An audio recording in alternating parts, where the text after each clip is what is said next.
Welcome to the Got Academy podcast. Hi everybody! Hi Theo! Hey Gil, what's going on, brother? Oof, good to see you. It's been a long time. What's the next part of the song? Since I left you without a dope rhyme. But does the audience know that you can see me? As they do now. They do now. And we are back again. We want to talk Marvel again. We want to talk about the new Spider-Man movie. Can't wait. Far From Home. Spider-Man in his European vacation. What did you think? Let's start with the broad strokes. What did you think? Did you like it? Broad strokes. Are we doing spoilers or we save spoilers? Spoilers. Spoilers. Okay. Yeah, I liked it. There was very little chance I wasn't going to like it. Why? Because, when it comes to this kind of stuff, I'm easy. But I guess, all right, I will say that the Andrew Garfield Spider-Man, I guess I didn't really like those, so let's give them some credit. I think this was one where, it really was really cool for Marvel fans, which it seems like the MCU guys have decided that's all they really care about now. And maybe if you tried to jump into this as your first one and you're like, oh, let me check out these movies, maybe it wouldn't be for you. I don't know. But overall, I thought it was a nice blend of sort of high school comedy, romantic comedy, plus sci-fi, comic book, adventure, fun times and weirdness. So gets a thumbs up from me. I think the kids are great. I think Zendaya is great. I think the new Spider-Man, I love him. I like the Ned Leeds character that they based on the Miles Morales best friend. I actually found out, this is a little interesting piece of trivia, that the reason that the characters are so MJ is not Mary Jane because Sony still owns Mary Jane Watson as a character. Okay, so she's just MJ? So she's just MJ, and they changed her name to like Michelle something. It's different. It's not Mary Jane, but they call her MJ. And the reason Ned Leeds is actually the best friend character from the Miles Morales strip is Sony also still owns Ned Leeds in live action. So if they were going to do a Ned Leeds and an Aunt May, the reason Aunt May is actually like Marissa Tomei and sexy is because old Aunt May still belongs to Sony. So I thought that was kind of interesting. They can't have an old aunt? They can't have, right. So there has to be, those characters have to be different enough from their comic book appearances in order for the MCU to use them. For the lawyers to say, it's basically written by lawyers. Exactly. Okay. So let's get things going because I didn't like it. Oh. I didn't like it at all. So I'm not the classic Marvel fan. Let's get that out of the way. But I did like the Marvel movies, and I liked Endgame. I liked the ones prior to that. I loved the first new Spider-Man, the Homecoming. Loved it. Really? Homecoming. Love that. Loved it. Not this one. Not this one. So it's not. I'm not hating on it. I'm not. Just whatever. Just it's this specific movie, and also just like I can't remember any Marvel movie that I liked less than this one. This is where I'm at. Yeah. All right. I'm happy that you liked it because now we can go back and forth on it. I guess I'm surprised that you liked the first Spider-Man because it felt like they were kind of mimicking. If I had a criticism, it felt like they were mimicking a lot of the same beats from Homecoming. Yeah. So we got the thing that there's like the self-awareness of the social media age, and it's not. I'm not just a superhero. I know that I'm a superhero. There's something to that, but now it's again the same thing, and just like not in New York, where it's cool. Where just like at the end, after the credits or whatever, or before the credits, even just the end when he's like in New York, I'm like, oh, now I'm happy. Yeah. But this European trip didn't do it for me at all, and maybe it also has to do with the fact that I'm not American.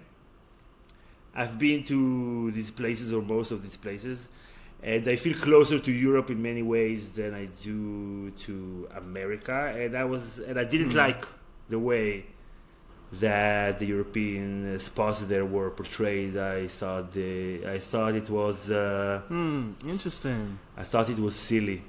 I didn't like it. It was like a caricature. Caricature, exactly. Okay, so a lot of caricatures, like the teacher who kept saying, talking about witches. Yeah, it was a bit of a miss. I'll give you that. Did anybody find that funny? The other teacher putting the camera near the water in Venice and the camera falling. Did anybody laugh? Did anybody find that funny? Was anybody surprised when the camera fell in the water? I was like, come on. like they were sitting in the writing room and said, oh, okay, I got one. Let's put the camera at the edge. And then it will fall in the water. Boom. I'm awesome. I don't know. My big critique of the first, I felt like it took a while to get going. And my big critique of the first half is that they had essentially given us the pitch for the first half of the film when Quentin Beck is supposed to be a hero. So we already knew this setup, and it felt like 45 minutes before we got to the twist that we all knew was coming, which was, no, he's the villain, no shit, right? So I didn't know it was coming because I'm not a Marvel guy. Okay. Gotcha. Yeah, Mysterio. Well, but also you got to figure, the villain is always going to be a build actor. So if all you know is this film is Jake Gyllenhaal and he's the only new guy, then of course he's the villain. And his name is Mysterio. Yeah, I was like, I don't like these new villains, these new CGI villains. They're not interesting. That's what I was thinking about the Elementals. I was like, I don't like them. But I liked how they worked in the MCU lore and it's all Iron Man's fault again, right? It was, all these, how they twisted. So Mysterio, in the comic books, he's this sort of, this frustrated film special effects guy who's super jealous of Spider-Man. So he creates all these illusions somehow, mess with Spider-Man's head. He frames Spider-Man. I think you saw that at the end. That was a kind of classic, Spider-Man, public enemy number one. I will say those end credits, I thought, outshined the rest of the film. Like the two credit sequences were my favorite parts of the whole thing, right? And the most consequential parts of the whole thing. What was the first one? So the first one was J. Jonah Jameson, which they called back. This is amazing. They used the actor J.K. Simmons, I think his name is. The same actor from. That was great, and that had a great response from the theater, or maybe it was just me because I think I said "holy shit" very loud. When I saw the continuity from the old Sony pictures, the Sam Raimi film, so that was terrific. And then the last seek was it turned out that the Nick Fury in this movie was a Skrull the whole time, which worked for me because one of my things. You didn't stick around for the last end credit sequence. There was another one. Yeah, there's two. There's always two. There's a mid credit and an end credit. I didn't know. Nick Fury was off the entire movie. I didn't understand. Right. He was off. So he exactly. was a Skrull. He was a Skrull. He's a character from it's actually from the Captain Marvel movie, the Skrull husband and wife. I remember that guy. Team. Yeah, the Talos, the Australian accent. So it turned out Nick Fury, he's up in outer space. And this is the real, I think, launching of, the next phase of Marvel movies was that last credit sequence where, the Skrulls sort of reveal their Skrulls and they radio Nick Fury, who's like, he's sitting there in this kind of beachy area that looks like he's on vacation. And then he walks away from the beach and it turns out that was like a hologram simulation, a la Mysterio. And he's actually in deep in outer space in some kind of station. And it looks like they're doing, so in the comics, there's an organization called SWORD, which is the outer space version of S.H.I.E.L.D.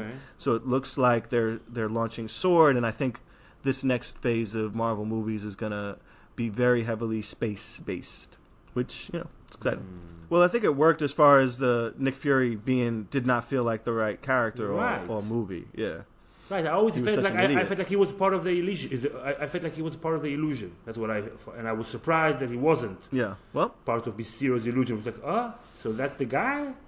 Yeah, well, you were right in a way.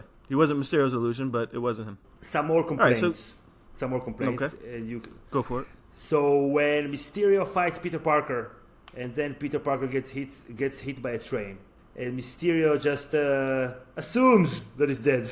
I was like, why not just kill him? Why just have him get hit by a train? this is like Austin Powers thing. I go, no, I'll just assume he's dead, and I'll be fine. All right, guard, begin the unnecessarily slow-moving dipping mechanism. Wait, aren't you even gonna watch them? They could get away. No. I'm going to leave them alone and not actually witness them dying. I'm just going to assume it all went to plan. What? I have a gun in my room. You give me 5 seconds, I'll get it. I'll come back down here. Boom! I'll blow their brains out. Scott, you just don't get it, do you? You don't. I'll just assume it. I thought, I don't know. Did you see the body? No, just a shitload of blood, and if you get run over by a train, you just... Did you see the body? I assumed he was dead. Assumption is the mother of all fuck-ups. And Venice, have you been to Venice? Yes. So what did you think of Venice? I've been everywhere they were filming, and maybe, and you know what, I totally hear what you're saying. For me, it was more like it's so overwhelmingly beautiful that I just love seeing it. I love being there. I was tickled by that, but this idea that they were, I don't know. I see what you're saying, though. Now that you put it that way, that it was just scenery. I mean, there was no. I mean, I guess there was that Black Dahlia thing where he got the, but there you didn't even hear an accent, right? You didn't even hear someone speaking in that Italian, Venetian, or any place, right? Or the London Bridge, or it was. No, but you've been to Venice. You know how touristy it is. It is very, yeah. This hotel from like the 1960s. Is there such a hotel in Venice? I seriously doubt it. Yeah. And Prague, this festival felt like actually like a Venetian festival, like the light festival. Everybody's super dressed up. That also didn't feel like Prague. Like Prague is very like they have like an underground kind of rugged culture because of the communist era that they had there. And I saw this movie with a European friend who had some qualms with the way that the Holland was portrayed. So I was wondering about that. Okay, so I want to bring in my special European friend to comment on the. Hello. Hi, man. Hello. Actually, the portrayal of Holland was very, very accurate. We all dress like that and wake up in police cells and then go into the tulip field. Yes, the tulip field. That's right away a tulip field right there. That was very accurate. And everybody's dressed with either the Holland, the football team shirt, or the traditional headgear from and the windmills in the background. Yeah, super. And let's see if I remember the name of the village correctly. Broekwaterland.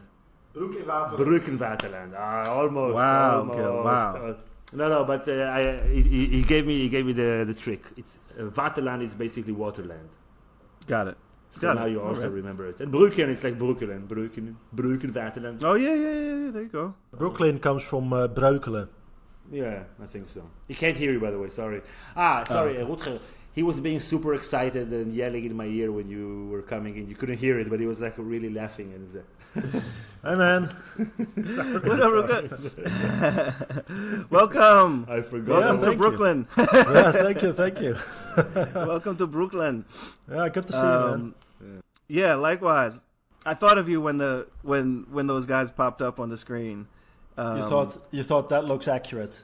I was like, oh, I'm sure that's exactly what it's like, and now I don't need to visit because I know everything. You've seen it now, yeah. You don't have to bother. No bother.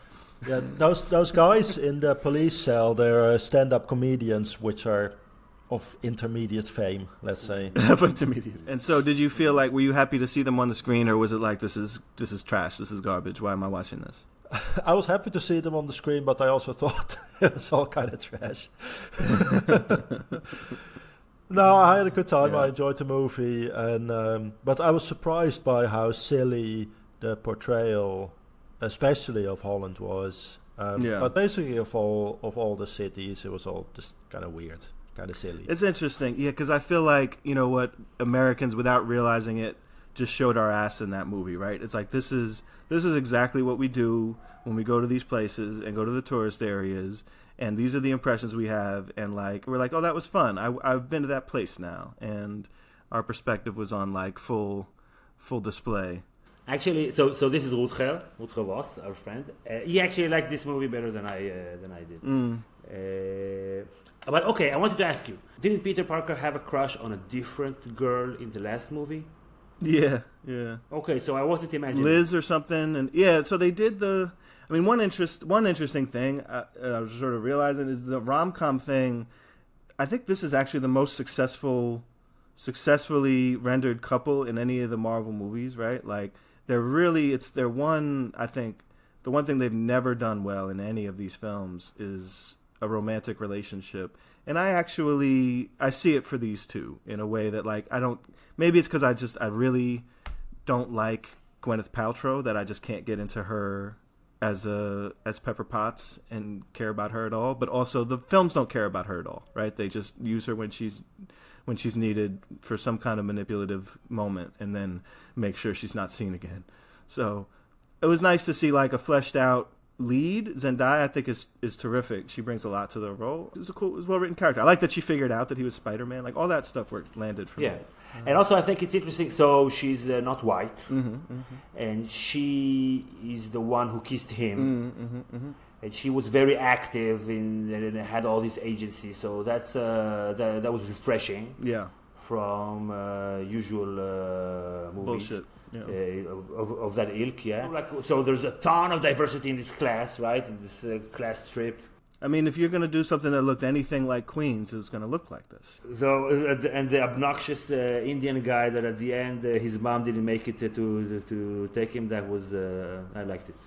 Yeah, that was cool. Although the one thing I've always felt this, and maybe this is my own bias, but I always felt like Peter Parker is really a Jewish kid, you know.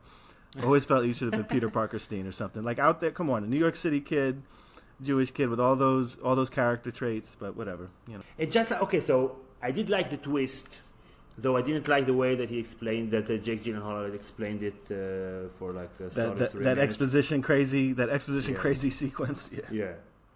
But that made the movie obviously more interesting. Right. But maybe you can help me out. So it was pretty hard for them to prepare the whole thing, the whole illusion of the London Bridge and stuff. But at the very end, when Peter was there in the tunnel, then he really quickly had a new illusion where he was dead and handing him out the glasses, the idiot, while he was on the other side pointing a gun at Peter Parker. So that was just like really quick change of illusions. Like really handy. So first it's like really hard, you have to prepare, let's double the speed, let's slow it down, but then just like that, how come it was so easy all of a sudden? Did he have time to create something new? I don't know. No, or that was set up beforehand. I don't know. I mean, for me, these kind of things, I kind of at that point roll with the magic of he can make an illusion. You know, and that's honestly the comic books are very much like that in that his ability to make illusions by being a special effects guy from Hollywood never makes sense, right? It's like, you know, it's like a robot.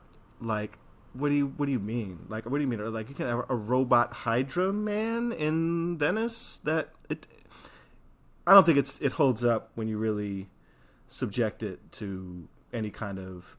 I appreciated that I think their effort, right, to put all that exposition in that scene was to say there's this person, that person, this person, all these Stark Tech people who have this expertise, was to basically try to cover their bases in that way and say, here's how he's able to pull this off. There's a team of tech magician types that do magical type things, and there you go. Just like it felt for me like the most generic superhero movie out of all the Marvel movies that I can remember, that all had like something extra special in them, that's like not just like every other regular movie. Even like when on the train he learns how and he starts to build his own suit. I'm like, it felt like forced. Like, why does he now know exactly what he needs to do to have in his suit, just because this is the act where he has to grow before the end? You know, I think that's a good observation. I actually think what they were trying to shoehorn in was Iron Man callback. So a lot of those like moves were like, and I know this is kind of fresh in my mind because my wife who isn't interested in these movies at all. We've had this we had this baby, so we've been hanging out, and she's like, you know what, all right, let's give it a try. And she we recently watched the first Iron Man, and she enjoyed it. It was a lot of fun. Like all the things that Peter was doing in the, like when he put his hand in the gauntlet, sort of the way he did, it's all Iron Man 1 callbacks to when Tony was first designing his suit. So if anything, I think that's what they were shoehorning into this story, was to kind of keep this MCU Iron Man mythology going in a way that did feel a little forced. It was funny, I was really into the scene where he was doubting himself with Happy Hogan, right? Like I was like, that felt like, I didn't really buy that he was like, that he trusted Jake Gyllenhaal enough to give him these glasses. I was like, all right, that was totally forced. But whatever that kid can really act. Yeah. He improvised some of the best moments of Infinity War. I don't want to die. I don't want to go. And that whole thing, like the kid really, he can sell pathos. So I was in there, and they were, in that moment. And then for me, the music dropped, and he figured out the new suit thing so quickly. It was almost like, all right, time's up on the self-doubt scene. Yeah. Now it's confidence scene, and I was like, it felt super abrupt, and I was like, no, let them work their way out of this. They're like, nope, this is Marvel comedy, so Marvel comedy can only afford 6 or 7 beats of serious per 13 beats of jokey good fun, so. But all of this did work in Homecoming, and I'm wondering maybe also just taking Spider-Man away from his natural habitat just maybe diminishes the entire thing, because they can do New York. They do New York very, very well. So just imagine like you're watching like a caricature of New York for Spider-Man. That would just like, no, why? There are these layers. And they do the layers very well for New York. But when you just like do one day in Venice, and then the next day already they just go to Prague. It's like, okay, one day. It's like... Right. And then I read somewhere that they went and shot in all these places because of tax reasons. Really? Like they gave them like tax benefits or something to shoot in these places, and that's why it was so randomly Prague and Venice and London. And also, so in Venice, everything there is whatever schmaltzy. Then in Prague, it's the bridge, beautiful bridge, incredible view. That's the spot. Then in London, it's the London Bridge, and they're hiding in the museum with the knights and the pearls, the royal pearls, just like as if they were looking in Google, like highlights for London, highlights for Prague, and that's where we're gonna hit all those marks. Right. Well, they did also do that. That was consistent. They did that with the Washington Monument too. They went on a field trip and had a set piece around the big tourist attraction in Washington in the first one. Yeah. I guess that's. I mean, look, I think I hear you, but I also do. I think that is the concept, for better or worse. You can go with it, or it can feel a little maybe superficial, and then you lose that kind of sense of place that you really have from that they established in the first one. I also think maybe it suffered for not having Robert Downey Jr., who was a big anchor in their dynamic, and that I didn't. Yeah, I was disappointed with. I thought Nick Fury was going to play more of that role with him. He was really one note in this movie. He was always wrong and always dumb, and there was no relationship. But I really liked Gyllenhaal's performance as this kind of egomaniacal sociopath guy when he sort of gear shifted. I thought that was a lot of fun. Let me ask you. So you said that if you're on the Marvel roller coaster, then you like it. And so I was like, this is like the first movie that I felt that wasn't for me, that I'm not the target audience. Like I could enjoy all the other movies, even the Captain Marvel. I enjoyed the Captain Marvel for the 90s references, and the jokes were funny. I felt like the jokes were legitimately funny. And also like the political things there with the Skrulls not being the bad guys and all that. I don't know, you probably knew that from the comic books, but for me it was like a twist. Well, it was a twist because typically the Skrulls wind up being the bad guys. In this case, they wound up being good guys. So I thought it was cool. it's not so much I'm surprised that you didn't like it. I'm surprised that you liked Homecoming, because I felt like they were just trying to re-engineer it in a slightly different way that also moved the general lore of the MCU forward. So I guess that's a little surprising, because it felt very similar in tone to that one. That they were deliberately trying to do a high school rom-com and work that, because each MCU kind of picture takes a stab at a different genre, which I think is a cool thing, where it doesn't feel too samey. But this was very consistent with the Homecoming.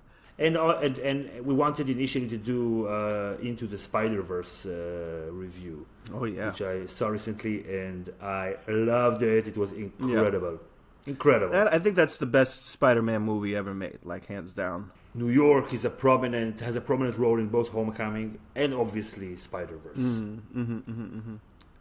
And here, 2 friends, 2 twins, 8 countries. You're What the hell are you doing? Oh, mi scusi. Maybe if just like there was this backdrop with all the depth, maybe that would have been different. I'm not sure. That the setting was it was like flat. It was not a part of the film. No, I get that. I like the blip thing. I like how they worked the the snap from Endgame into the world in that montage, right? It was done by high school kids. Super funny. And very economically just established the consequences of the previous movies, are not lost in this world. And that kid, he was the one who was like just appeared, and he's like 5 years older. I thought that was pretty great. I mean, what I appreciate, and it never ceases to kind of tickle me, that they're doing serialized storytelling in major motion pictures, that they're literally calling back something from a movie in 2008 in such a way that's like, well, like that Jeff Bridges screen, Tony Stark built this in a cave, right? And that guy that he was yelling at is in this movie, right? And that type of shit is so satisfying for me, because I've always believed in that kind of potential of storytelling to go beyond 3 acts and out, and then sequels that just essentially tell the same story. That the potential for continuity to achieve incredible moments is, so for me, like, that's still special to me. Maybe it was just me not being American and not having like this being like already looking bullshit relationship with the rest of Europe. Yeah, you can call it bullshit relationship. Well, just like I was going to say an outsider relationship. Like, it's not like a part of my inherent culture. And this is actually a good setup that we want to have a different podcast discussion, do a 3-way with Rutger, talk about the differences between the European comic books and the American comic books. And I think this sheds a lot of light on the similarities, the differences between the cultures and the stories that they choose to tell and the way they choose to tell those stories. Because I grew up on European comic books. You grew up on American comic books.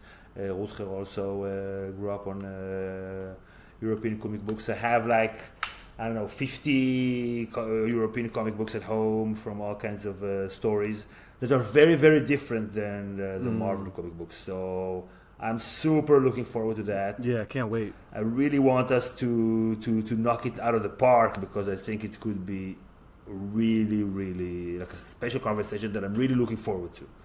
Okay, so let's wrap it up, and we have a lot. We have a lot to do.